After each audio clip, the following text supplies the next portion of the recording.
Well, Professor Bashir gave a really beautiful examples of sort of the cutting edge and also sort of laid out the big challenges, which there are many, which is a great time to be, which says it's a great time to be in this field. What I'm going to do, my job is to really focus down on one subfield within the area of nanobiomedicine, which is the use of light-matter interactions to really either understand molecular biology or to develop new biotechnologies. Okay.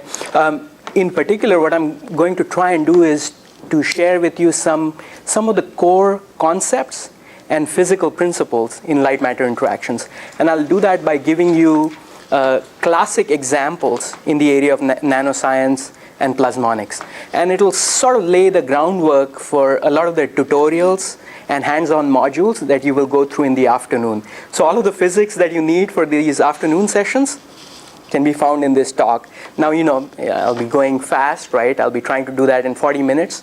But if you have questions, those can come up during the tutorials, right? So this is mainly to introduce you to those main concepts. Now, my group, works in a few different areas of nanoscience.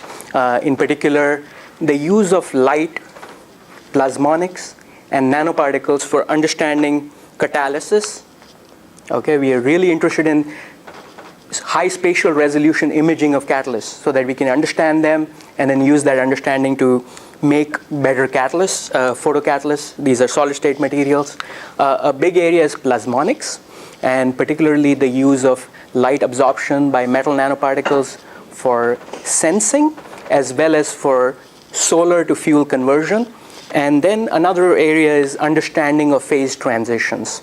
And all of these areas actually have required sort of understanding and advances in light matter interactions. Since you're here on campus, we are happy to give you a tour of our lab if you have some time and share with you the research. But really something that we are very proud of is not just the research, but this outreach effort that is going to be the highlight of the workshop, especially day one today.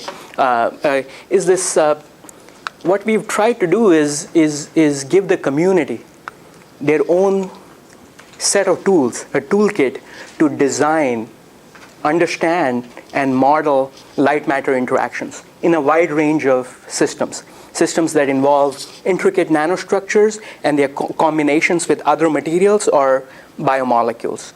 Okay, and sort of a little bit of the history, right? As you notice, none of my group's research is in the area of biomedicine. But over the years, I've been in this field since I was a grad student. Over the last 10 or 12 years, I've always, received emails from other people or even initiated collaborations from other biomedical researchers who are doing really neat stuff, cutting edge stuff, but where they struggle is really the understanding of the physical light matter interactions. And that's where me and my group has come in, helped them out by either giving them a physical understanding or actually simulating and modeling some of their experimental phenomena. Okay? And then at some point we realized we can't do this for everyone, and we really want to equip the community to do this on their own, so that light matter interactions in biomedicine and biology can be advanced at a much faster pace. And in particular, this has been achieved through this collaboration, this nano-bio node.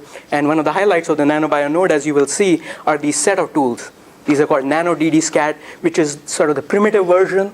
And then we developed this into a much more advanced version, nano-DD-SCAT Plus, which can handle much more complex nanostructures. And finally, the much more recent version is the combination of nano-DD-SCAT with something known as a functionalization workbench, which has come together in a super tool which can make these nano-bio hybrids. And you'll see all of that throughout the tutorials today and tomorrow. Now we have about 1,000 users, and already 10 plus publications have used some of these simulations. So these are real research-oriented, serious tools that you can use on your own. But we already have 1,000 users, but really what we are interested in doing with this workshop is to sort of give you a much more, a closer look at how these tools work, what are the physical principles behind them, and also to make you part of our community so that we can also benefit from your feedback. we've gotten feedback at various steps which has taken us through this process, but we'd like to improve, right? Tool development, science never stops, right? You can keep improving these tools. These are open source code is available, the workflow is fully available. If you had programming experience, you can add your own modules and so on and so forth.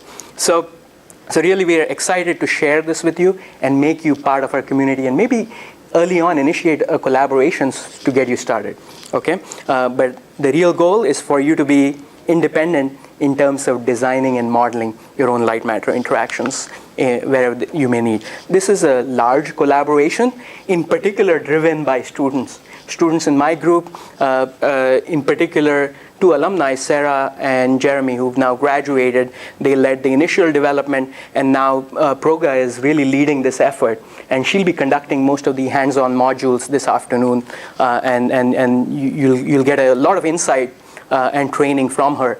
And an undergrad researcher, Bara, who's been with us since high school. He was a senior here at Uni High, and he stayed with us and helped us through the development of nano-DCSCAT. And he'll be coming in tomorrow at the very end and share with you a demonstration of how he's using these tools for developing Plasmon rulers, just to give you a sense of the entire development process. And NSF for funding this big effort, and in particular these tools, both through the nano-bio node and a career award where outreach is a major component. Okay, so let's start with why light matter interactions. They're everywhere, right? When you read data from a CD or an optical tomogram, OCT imaging, or even a wide range of biosensors, microscopy. It's all light matter interactions, right? It's a pervasive technology. These concepts are everywhere. But something changed in the last 25 or 30 years. Light matter interactions became dramatically enhanced by this idea of sub-diffraction limited focusing.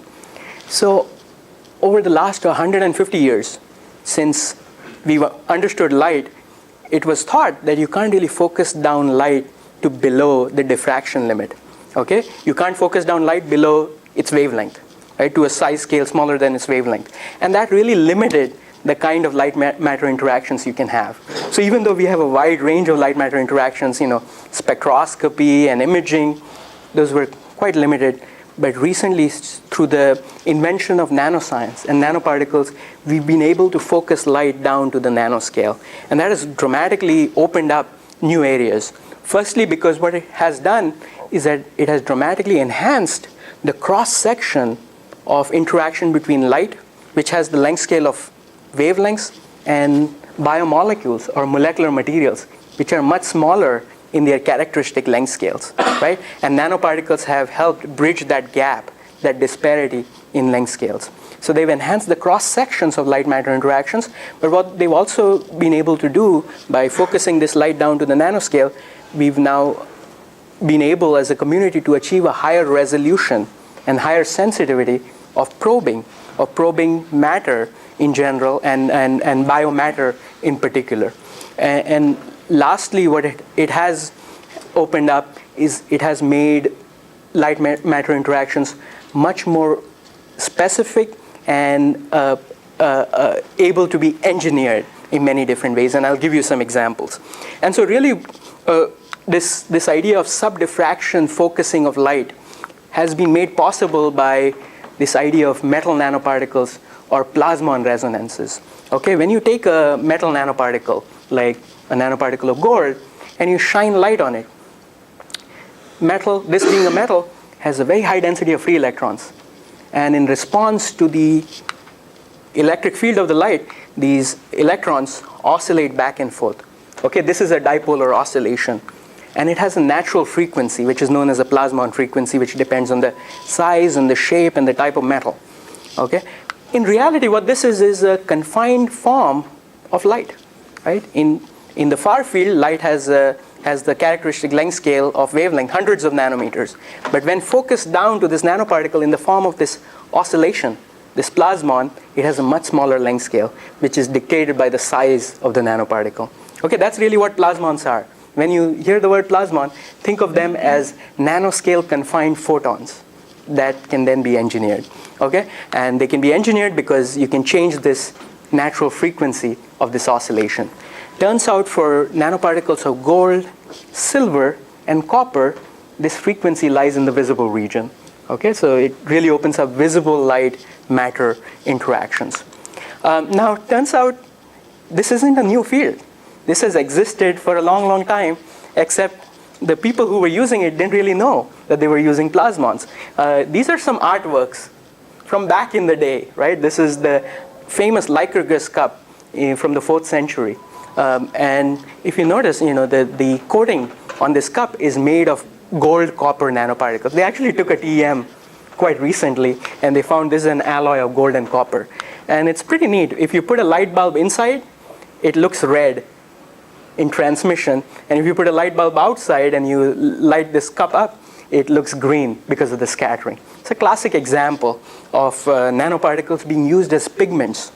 And the neat thing is they've lasted for thousands of years. I actually went to Troyes. It's a place in France, which is sort of thought to be the stained glass capital of the world. And it's full of stained glass artworks made of metal nanoparticles. It's amazing. So they've existed. Michael Faraday actually made gold nanoparticles.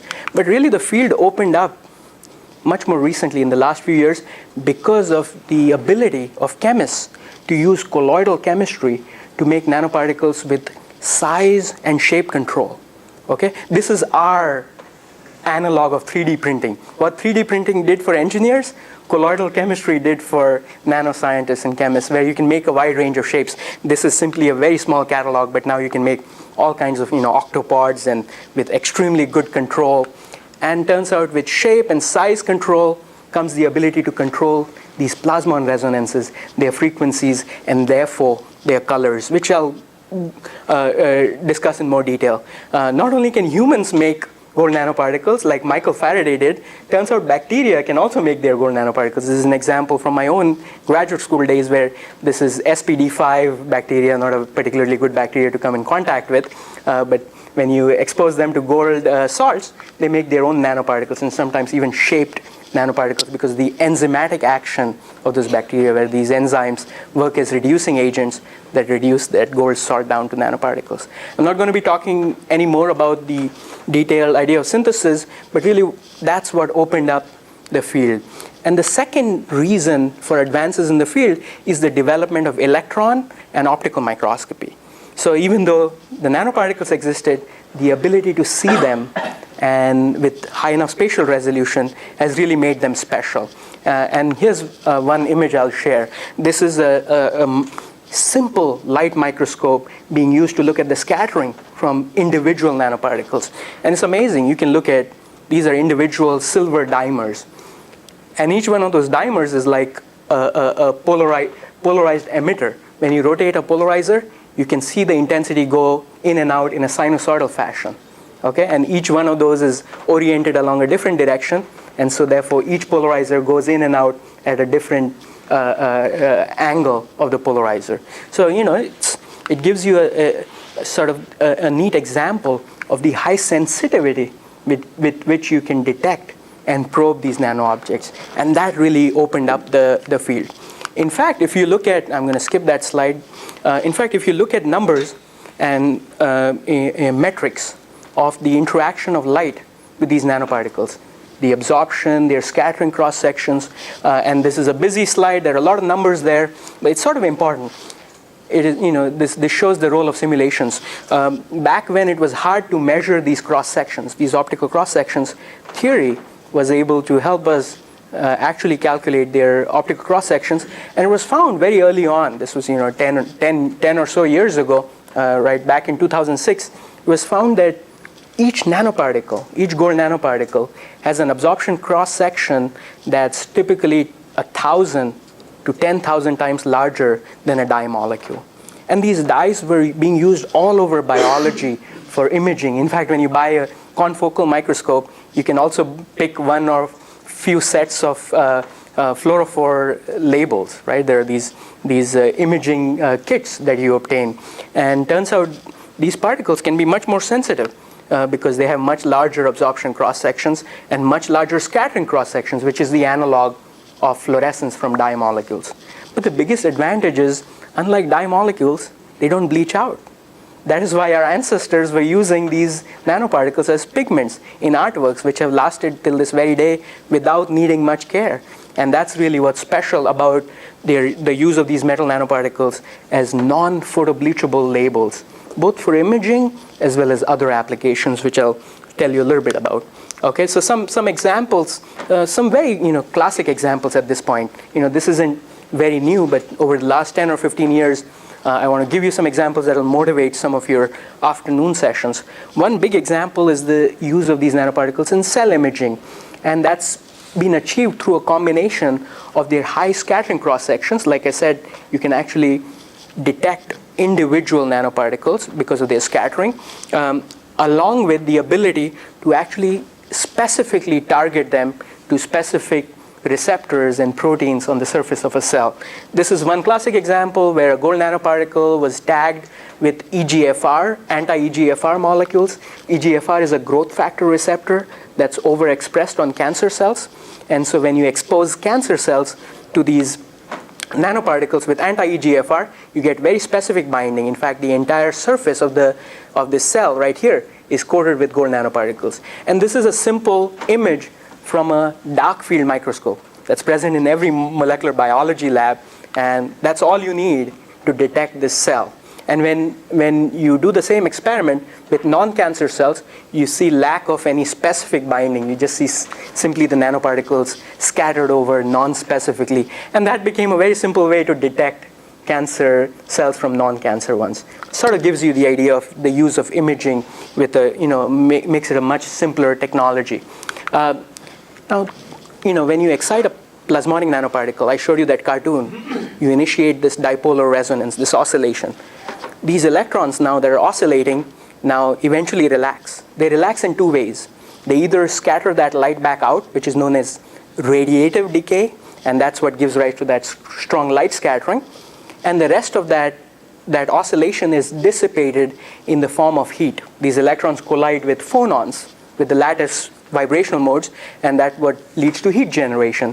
And that's the piece of the oscillation that's converted into absorption. So these are two complementary processes, light scattering and absorption. So light scattering has applications in imaging. Absorption, on the other hand, is utilized right now for photothermal therapy, right? You can actually use a laser beam, and that's what's great about light-matter interactions. You can do things much more remotely than with an electrical excitation or electrical probe, where you actually have to get in physical contact with your probe, right? So the idea here is that, I guess this slide is a little bit harder to see, but that's not really important. What I'm trying to show you here is the ability to deliver light specifically to nanoparticles that have been targeted to cancer cells or cancer tissue. And right here, basically what it allows you to do is use these as contrast agents to deliver that heat locally to cancer cells and destroy cancer cells specifically by using a laser without hurting neighboring cells because of your ability to target these anti-EGFR coated nanoparticles specifically to cancer cells. Okay, so that's that example right there. Non-cancer cells don't really get affected as much, whereas the cancerous cells are destroyed by delivering the laser light to the nanoparticles, which is then converted into heat. And this technology, initiated in Al-Sayad's group back in 2006, and right now it's actually, these are a little bit uncomfortable images to look at, but right now it's actually being used for treating canine cancer in Egypt. Rashid mentioned this thing about FDA approvals and how much time it takes for an application to go into the clinic. Turns out things in Egypt have moved much faster, and so the Al-Sayad group has moved this operation over there, and they've actually been able to test several dozens of cases of canine cancer where the nanoparticles are directly injected into the tumor or delivered intravenously. And these nanoparticles, they're PEG coated, they circulate in the blood cells, in the bloodstream, and they eventually collect in the tumor cells, and then you can excite the tumor cells with laser light, and that allows you to basically laser surgically destroy the tumor very specifically while being non-invasive to the neighboring tissue. Okay, so it's a technology that's in progress. Everyone in the community has been watching it. But the key idea is what you're using here is the strong light absorption of these metal nanoparticles, which allows you to deliver heat locally as opposed to heating up the entire tissue or the entire organ. Okay, and then one example that is sort of brings you much closer to chemistry is the ability of these nanoparticles to do chemical detection, chemically specific detection.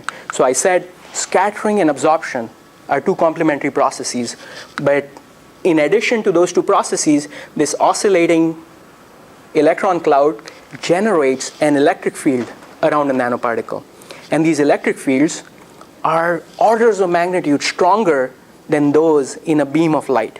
Okay, the nanoparticle is able to concentrate that light in a very small region, and so these electric fields are extremely high magnitudes. And in these large electric fields, what ends up happening is vibrational signatures, vibrational scattering from molecules is hugely enhanced. Okay, the vibrational scattering, Raman scattering, all molecules have vibrational modes due to their functional groups that have these bond vibrations, and those give out specific scattering signatures known as Raman scattering, and that's a pretty useful technology for probing specific chemical groups. And turns out in the vicinity of a metal nanoparticle, the electric field is enhanced to the 4th power, and the enhancement factors can be as large as 6 or 7 orders of magnitude. And so right next to a nanoparticle, it turns out you're able to detect even single molecules and obtain surge spectra from single molecules. And this is at least on the laboratory scale, this is being used for detection of DNA oligomers in a chemically specific manner. And so that's really changed the field of imaging, where in addition to actually detecting and localizing your label, you're able to get chemical information from around it. So here are some examples where some researchers have been able to collect surge spectra from different locations within a cell, within the nucleus, the cytoplasm, at the membrane, and they're able to obtain chemical signatures that are helping them identify sort of the local chemical environment at each one of these locations in real time while the cell is responding to a drug that's being delivered to the cell. It's becoming a really important technology in many ways, but the core physics behind it is this electromagnetic field enhancement. Okay, and then one final example is this idea of biosensing or sensing in general. These plasmon resonances, like I said, the plasmon frequency is a natural frequency associated with that electron density within those nanoparticles. Turns out this frequency responds to changes in the medium around the nanoparticle, right? So when I take a nanoparticle and I change the refractive index of the medium around it, the plasmon frequency shifts. As you go to higher refractive indices, the plasmon frequency decreases, or it shifts, the spectrum shifts to the red. And this is one classic example where bare nanoparticles, when coated with thiol molecules, there's an increase in the refractive index, and that leads to a shift in the LSPR frequency. Now, this is a very interesting example where if you excite this nanoparticle with a laser beam, you can generate localized heat, and you can actually desorb this self-assembled monolayer of thiol molecules, and the plasmon resonance shifts back. And it turns out this is now becoming a laser-based drug delivery method where drug molecules are bound to the nanoparticle through this sulfur-gold interaction, and then you can, by delivering a laser beam locally, you can release those drug molecules. This is actually becoming a technology. But the key idea I want to share with you here is that the nanoparticle, the LSPR of the nanoparticle, serves as a probe of the medium around it. And this is being used in glucose sensing, where specific recognition elements for glucose are bound to the gold nanoparticle surface, and when glucose binds, you see a shift, and that shift is being used to sensitively detect glucose. Again, these are things that you'll be able to model using the tools. Okay, very quickly, I want to tell you that the other big reason why these nanoparticles are popular, plasmonics is popular, is the ability to engineer their colors, the strength of the interaction, the degree of radiative, which is scattering, versus non-radiative absorption efficiencies of these nanoparticles. And the physics, as it turns out, for individual nanoparticles in solution is fully understood. Okay, it's not new. It's based on Maxwell's equations, and Maxwell's equations as applied to boundary conditions associated with a small nanoparticle, right? So there's no new physics here. It's all well understood, and it's basically, if you look at something known as a polarizability of the nanoparticle, you basically see how the permittivity, the dielectric constant, as well as the shape can lead to modifications in the plasmon frequency. Okay, so there's a polarizability associated with a given nanoparticle, which tells you about the ease of interaction of light with that electron cloud within the metal nanoparticle. And in particular, the denominator of this polarizability expression is quite important. When this becomes close to 0, that's when you get a maximum in your spectrum, and that's where the resonance really is. And that minimum, that resonance condition, depends on the medium dielectric constant and the shape through something known as a shape factor. I'm not going to go into details of this, but especially because you're going to be dealing with much more complex nanostructures, where it turns out this physics is no longer useful. This only works for individual nanoparticles, well-shaped, spherical or rod-shaped nanoparticles. For more complex structures, you need simulation tools, which is what you're going to look at. Okay, so here's one example of the role of theory, one early example. So as I said, two complementary ways in which that plasmon relaxes: scattering and absorption. Scattering is great for imaging, absorption is great for photothermal therapy. So if you were a researcher who wanted to pick a nanoparticle, or you wanted to design a nanoparticle, shape, size, medium, and you wanted it for imaging, you'd want a high enough scattering cross-section, okay? Because they compete with each other. And so this is where theory becomes important, because you'd want to know, how does the scattering to absorption ratio, how do their contributions change with all these engineering variables? And one easy engineering variable, as it turns out, is size. And here I'm showing you, as you increase the size of the nanoparticle, so at small sizes, all of the spectrum comes from absorption. There's really no scattering. Small particles don't scatter very well. As you increase the size of the particle, the contributions from scattering increases. And in fact, at a size of about 80 nanometers, absorption for gold nanoparticles, scattering becomes almost as strong as absorption. And beyond that size, scattering actually begins to dominate. And this was calculating using something known as me theory, which has existed for a century now for dealing with spherical nanoparticles. Okay, where it solves, me theory solves Maxwell's equations for spherical objects, all kinds of spherical objects, but in particular when applied to nanoparticles, you can calculate spectra of this sort. And the key physics here is, as you make the nanoparticle larger, the characteristic length scale of the plasmon oscillation becomes longer and begins to match the wavelength of the free space light, okay, the far field light. When you match these two wavelengths, the scattering becomes much more efficient. And the rate at which the plasmon can radiate or interact with this outgoing field becomes much, much stronger, and therefore the scattering cross-sections increase. And as the scattering cross-sections increase, in return the absorption cross-sections decrease. Because if the radiation is taking place at a much faster rate, there isn't as much of a contribution or dissipation into the electron-phonon channel of absorption. So that's the core physics, but you can understand that physics when you actually perform a simulation and you can look at these spectra and compare the cross-sections as a function of size. Okay, and turns out, similarly, another tuning variable is shape. Okay, spherical particles are very well understood, but when you make interesting shaped particles, in particular anisotropic particles, it opens up a whole new range of properties and applications. And I just want to give you one example here. When you take a gold nanosphere and you turn it into a rod, okay, I guess. Yeah, I'll just use this slide here. A gold nanosphere has a single plasmon resonance mode. It's isotropic. Okay, it's a single dipolar plasmon resonance mode right around 500 nanometers. But when you make a nanorod, you now have two ways in which the plasmon can oscillate. One is along the long axis, and the other is along the short axis. Okay, the short axis mode turns out has a very similar frequency as the gold nanosphere, whereas the long axis mode is at much longer wavelengths. And in fact, you can tune that long axis mode by changing the aspect ratio. As you make the aspect ratio of the rod larger, meaning you make the nanorod longer, you can shift the plasmon resonance, the long axis mode, all the way into the near infrared. And this is quite important, as I'll come to that in a second. And you can treat these spherical particles. Theoretically, you can design them, simulate them, model all of their properties, scattering, absorption, fields, using the me theory. But when you go to nanorod-shaped particles, you can't really use me theory. Okay, me theory is very specific to spherical objects, and that's where the need for high-end simulations comes in.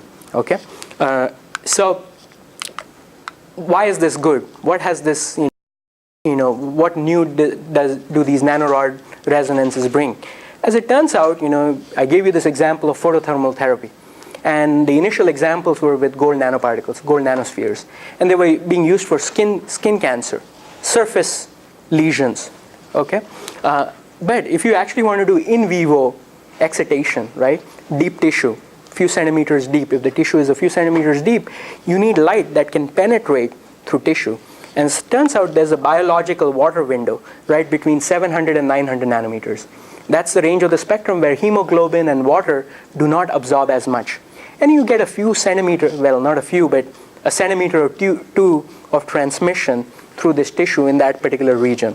And so you would want a nanoparticle that absorbs light right in that region. And that's where the nanorod comes in. If you make a nanorod, if I remember, an aspect ratio of 4 gives you a resonance wavelength of 800 nanometers. Okay, that relationship is very well understood because of our ability to simulate these properties with very high precision, and you can make aspect ratio 4 nanorod and uses it as a contrast agent with an 800 nanometer laser, which is again a very common laser wavelength. And turns out that's the technology, the nanorod technology developed by Kathy Murphy's lab here at Illinois and perfected by the El Sayed group at Georgia Tech, is now being used for the examples I showed you with canine cancer, because those tissues are a little bit deeper beyond the skin. Okay, so that's one example, and I'm not going to talk about the synthesis. I'm going to skip that. And very quickly, I guess, a couple of you mentioned that you were interested in quantum dots. So I added this piece last minute while Rashid was talking, because I really want to share this with you, because you also want to see where, what the new directions are. Michael Faraday knew about metal nanoparticles. He knew about their special electromagnetic properties. In particular, they didn't call them plasmons back then, but he had this classic paper in 1857. Okay, and for 150 years, it's been thought, whenever you say plasmon resonance, you think of a metal nanoparticle. Okay, those go hand in hand. But that has changed because of work that's happened in the community, in particular in my lab. What we found is plasmon resonances aren't limited to metal nanoparticles. You can also induce artificial plasmon resonances in semiconductor nanocrystals, quantum dots, as well as insulating nanoparticles, oxide nanoparticles, by simply doping them with charge carriers. All you need for a plasmon resonance is a bunch of charge carriers that can oscillate back and forth in response to light. And so if you take a semiconductor nanoparticle and you dope it, which you can do with charge carriers, you can induce an artificial plasmon resonance. And the first example was in this material called copper sulfide, which is a classic earth-abundant material for making solar cells. And a collaborator of mine made these particles of different sizes, and he was making solar cells, and his solar cells never worked. And he found that the reason they never worked was these copper sulfide nanoparticles were behaving sort of like metals. They were shunting the electrical connection between the two electrodes. So they weren't working like classical semiconductors. And so I decided to look at their optical properties back when I was a postdoc, and turns out they behaved like quantum dots. Those of you who know about quantum dots know that their band gaps are size dependent. As you decrease the size, electron in a box idea, their band gap increases. And they behaved exactly like that. As the size was decreased, the band gap shifted to the blue. Okay? And that's really what a quantum dot does. But it turns out when you look in this unexplored near-infrared region, which I'll show you in the next slide, they show these extremely strong resonances, which kind of look like the spectra that gold nanoparticles give you, except these are in the near infrared region. I've turned around the scale here, okay? That's the band gap, and that's the plasmon resonance. And turns out these plasmon resonances come from holes, positively charged carriers, in the copper sulfide lattice, which are left behind because of copper vacancies. Copper vacancies is where you have a copper atom missing. Copper loves to leave its lattice and become copper oxide. And so when copper leaves, it leaves a hole behind. And each one of those holes contributes to this charge density that can then give rise to a plasmon resonance. Now the hole density within a copper sulfide nanoparticle, the charge density, carrier density, is much lower than in a metal nanoparticle like gold.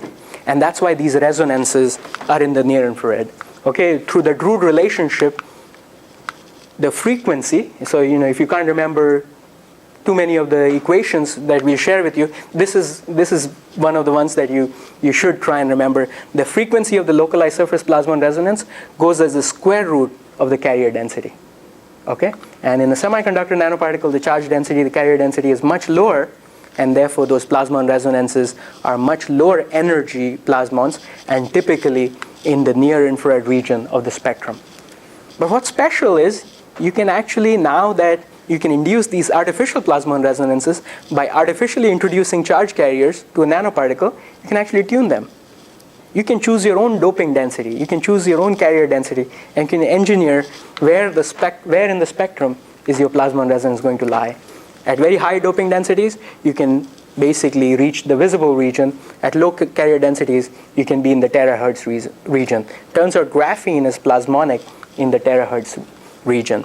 Okay, and this has become a big deal. It started with copper sulfide and copper selenide, but turns out they're popping up everywhere. People have found pretty much everything's plasmonic if you try and dope it. And this is the list of materials, and this isn't even complete. This was as of last year.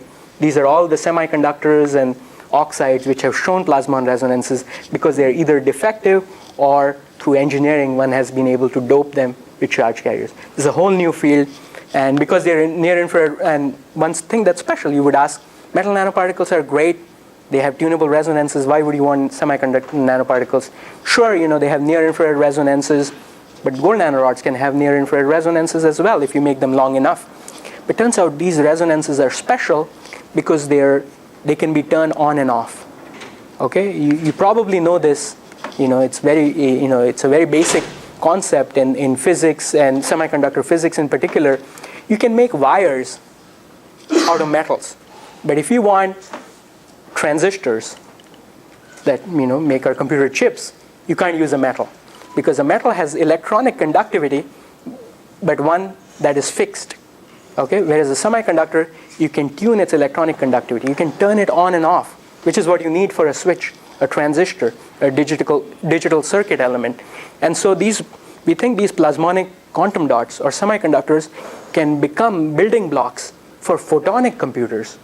Okay, just like electronic computers use semiconductor transistors, photonic computers may be able to use plasmonic semiconductor nanocrystals that turn their light absorption property on and off by simply application of an electrical voltage. Okay?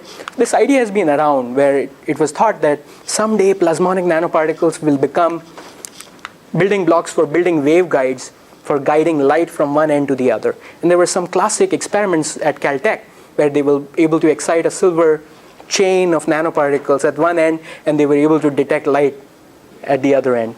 But they eventually realized this technology didn't go anywhere because you can't turn this switch on and off. It's not a waveguide, it's a wire. Okay? Once you pick a nanoparticle, its plasmon resonance properties are fixed. That's it. You can tune it while you're in the lab and you can make different shapes, but once you put it on the chip, that's it. This is something you can change with a semiconductor nanoparticle because those can be tuned on and off, and you can actually build photonic transistors out of them. And that's where one of the big exciting things that we are doing in the lab. I basically said all of that, but that's what's shown in the slide. Essentially, they can serve as photonic switches and amplifiers, these plasmonic quantum dots. And the reason is they are actually tunable. And this is one example. Right here is a nanoparticle of copper sulfide, a quantum dot with really no or low charge carrier density, fairly pure, not doped. And then when you inject charge carriers, okay, this is on a film. You either inject charge carriers electrochemically or by applying a potential, you can turn on the plasmon resonance. And the plasmon resonance shifts as you increase the carrier density. Okay, the Drude model, the plasmon frequency goes as the square root of the charge carrier density. So you can turn them on in this example, and you can reverse it back. You can turn it off by applying the opposite voltage. You can extract the charge carriers back. You can extract those holes out, and there you go. The plasmon resonance turns off. So you can turn these on and off, something you can't do with metal nanoparticles. And that's opening up very new fields and new areas. One example where they're already being used is because they're near-infrared resonant, they're being used as replacements for gold nanoparticles. These are earth-abundant materials. They're not known to be toxic, but their studies are still pending, and they've actually been able to use these in mice models and show photothermal therapy with these nanoparticles. But what I think is most exciting is the combination of their light absorption with their electrical tunability or switchability, where we think they could be used as optogenetic probes, where by shining light you could basically induce voltage activity because of the interaction between those dopants and light. Okay, so I'm going to run out of time soon, so I'll give you one example of a complex nanostructure where really you can't do much with basic Maxwell's theory and Mee's theory, and you really need high-end simulations, electrodynamic simulations, to really make sense of the problem and to learn some physical principles that then you can then carry forward to develop into new applications. Okay, so one great experiment back when I was a graduate student was done by Chad Merkin here at Northwestern, who developed these amazing sensors of DNA, and they call them DNA barcodes. Okay, and the idea was pretty simple. A single metal nanoparticle, these were gold nanoparticles, have a particular absorption spectrum with a peak maximum around 520 nanometers. But if you bring these nanoparticles close together, such that they begin to interact with each other, these dipolar oscillations couple with each other. They talk to each other, and they couple with each other favorably. And that decreases their plasmon frequency. And that's seen as a shift in the plasmon frequency. Okay? Chad Merkin was able to use this idea to make a visual sensor. Works amazingly well. So he was trying to detect DNA. So in this example, he had two sets of particles. Okay? One set of particles with a particular sequence of DNA, and another set of particles with another strand of DNA. And then when you mix these two solutions and you add a Velcro strand, a strand with complementary sequences to both types of nanoparticles, it Velcros those nanoparticles together into a three-dimensional network. And as a result of that, the particles come close to each other, the plasmons couple, and you see a shift in the frequency through a color change. The color changes from red, which is the classic wine red color of gold nanoparticles, and you make an assembly, they turn into blue or purple. Okay, so you have a visual sensor of this strand.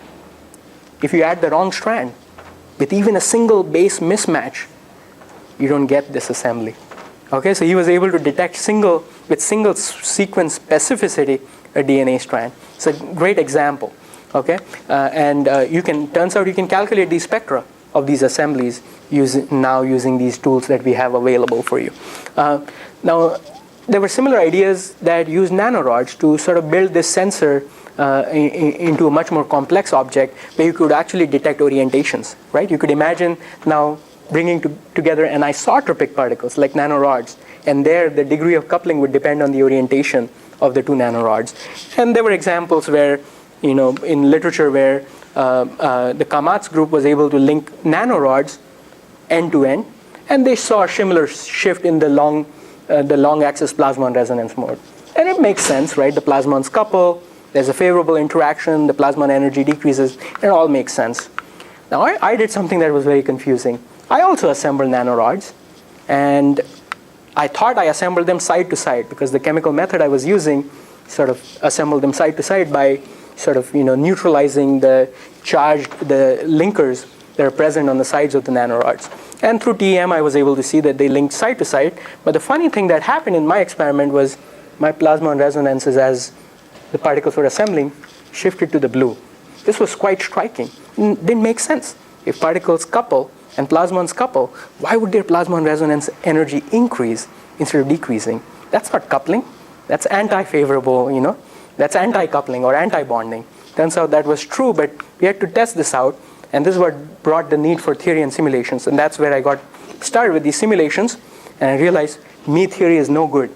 It's a complex structure, okay, a nanorod assembly. And so luckily for us, there was already this method available known as discrete dipole approximation by these two astrophysicists, Jain and Flatow. They weren't interested in nanoparticles. They were interested in meteorology, where they were looking at how dust particles scatter light. And they had developed this wide range of tools for looking at light scattering by dust particles. Turns out that same theory was useful for looking at nanoparticles. It's, after all, electrodynamics.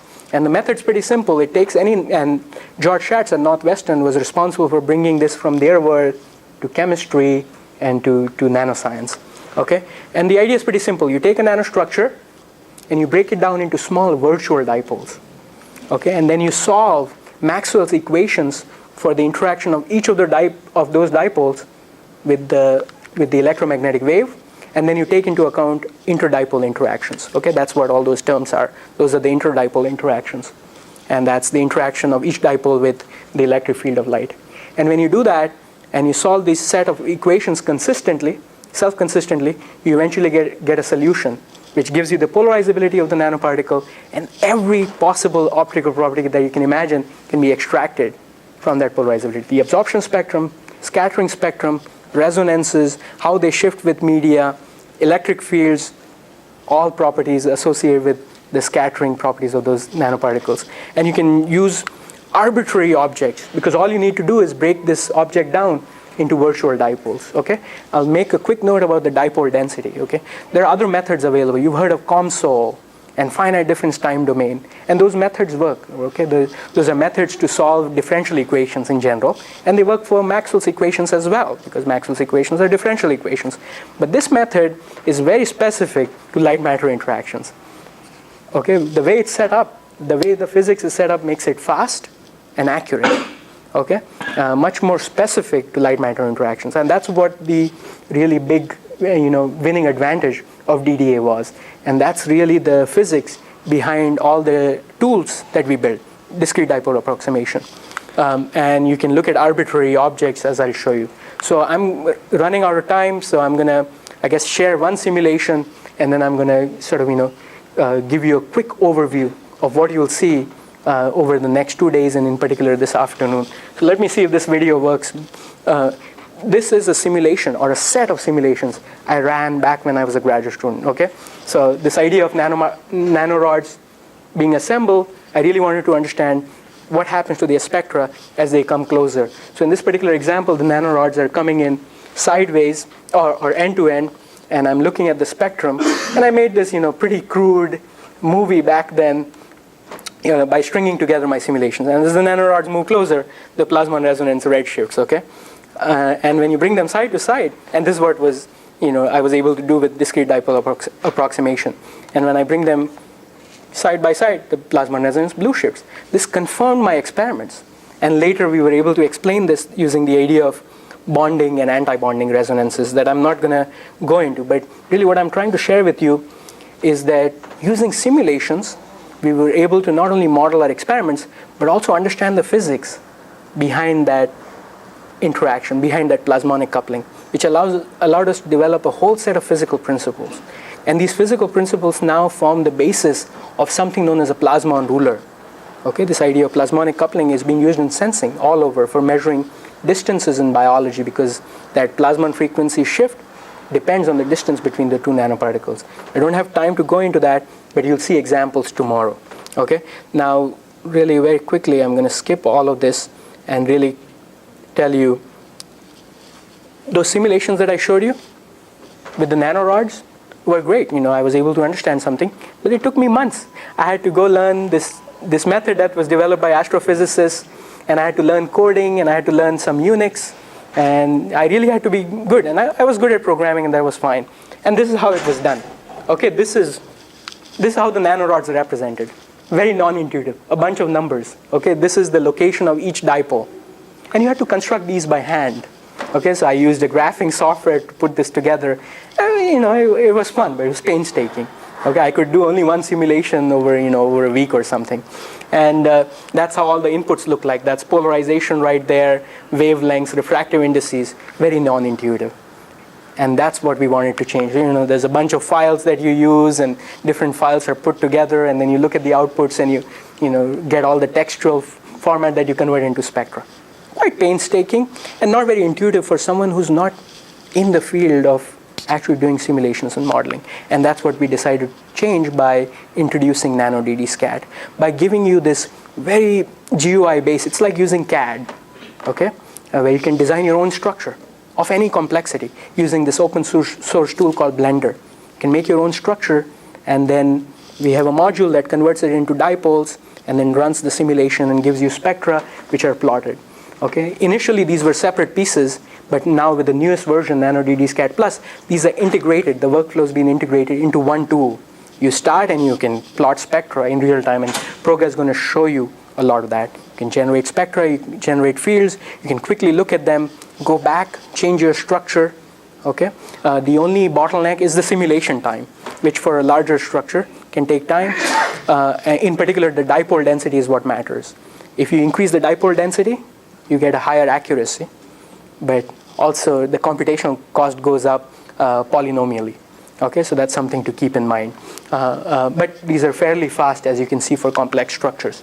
One example where we were able to collaborate with a group and use this tool, where a student in my group and their experimental group, they were able to use this tool to design sensors. These are, I'm not going to go into details, these are sensors for measuring binding and measuring binding constants. And in this particular case, there was a little nano plate to which a little sphere is attached through a linker molecule. It wasn't very clear what's the most sensitive location for attaching that sphere. But through these simulations, we were able to determine that it's the vertices that are the most sensitive location for putting that sphere to get the maximum Plasmon resonance shift. And that cut down the number of experiments by an order of magnitude that the experimentalists had to do. Okay, and then the final version of this tool, where it's going, is it's pretty powerful. You can construct pretty complex nanostructures and you can simulate them. But now what we've done is introduce this idea of multi-scale design and simulation. We've taken two very different tools together. One is DDA, DD-SCAD, to design the nanostructure, treat its plasmonics. And the other one, which is the functionalization workbench, which deals with molecular dynamics and structures, biomolecular structures. You've heard of VMD, maybe some of you have heard of visual molecular dynamics. We can draw these biomolecular structures. We've integrated the two so that you can combine sort of a structural rendition of a biomolecule or a biological structure and combine it with a nanostructure and then simulate the properties. And you'll see a lot of that tomorrow, right? So the best way to get, and so I'm not going to go over the summary. It's a little bit hard to see with the lights and the low contrast here, but really the program today is really to focus on basic modules in plasmonics design. What's the effect of size? What's the effect of shape? What's the effect of the medium? What's the effect of bringing two particles closer together? How do you simulate those spectra? How do you simulate fields? How do you use Blender, design your own structures? That's what you learn in today's afternoon session. And then tomorrow's session is focused more on the molecular dynamics aspects, molecular structure, biological applications. So morning lectures will focus on that. And in the afternoon, what we'll do is we'll combine the two. And we'll show you examples where both tools have been combined using this super tool, where you'll be able to use and construct very complex bio-nano structures or nano-bio-structures, whichever way you would like to refer to them. And finally, Bara, the undergraduate in my lab, is going to give you a demo of construction of a Plasmon ruler for studying RNA splicing, which will show you how these two can be integrated, the true, sort of multi-scaling approach to design and simulations, okay? So I've tried to cover a lot, and I've gone really fast, but we'll be here to answer your questions throughout the day. And really, the best way to understand this is to do your own simulations, which you'll be doing this afternoon. So try and be engaged and ask questions. Thank you.